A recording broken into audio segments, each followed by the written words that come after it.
Hi friends, welcome to my channel. మా యాదవ్స్లో ముందుగా పసుపు కొట్టిన తర్వాతనే పెళ్లి పనులు స్టార్ట్ చేస్తారు. పసుపు కొట్టడం ఎలానో ఇప్పుడు డీటెయిల్గా చూద్దాం. ఫస్ట్ పెళ్ళికొడుక్కి బొట్టు పెట్టి స్టార్ట్ చేస్తారు. తర్వాత ఇసురాయి రోకలికి కుంకుమ పసుపుతోని బొట్టు పెట్టి డెకరేట్ చేసి, తర్వాత పెద్దవాళ్ళు 5 లేదా 9 మంది 11 మంది అట్లా 5 కూర్చుని 5 కొమ్ములను ఇసురాయిపై చిన్న చిన్న ముక్కలుగా కొడతారు. తర్వాత రోల్లో మెత్తగా రోకలితోని దంచుతూ ఆడుతూ కంప్లీట్ చేస్తారు. మరిన్ని పెళ్లి ముచ్చట్ల కోసం చూస్తూనే ఉండండి మై ఛానల్.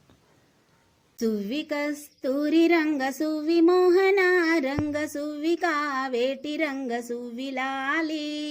సువ్వి కస్తూరి రంగ సువ్వి మోహన రంగ సువ్వి కావేటి రంగ సువ్వి లాలి. సున్నమూలు జాజులు సొంపు మీరగాను వేసి మేలైన మేడలన్నీ ఉదయగట్టిరి.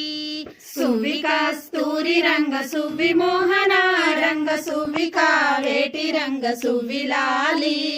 చందనంపు పూత పూసి జౌవాది నలది వేగ ముత్యాల ముగ్గులెల్ల ముందు బరిచిరి.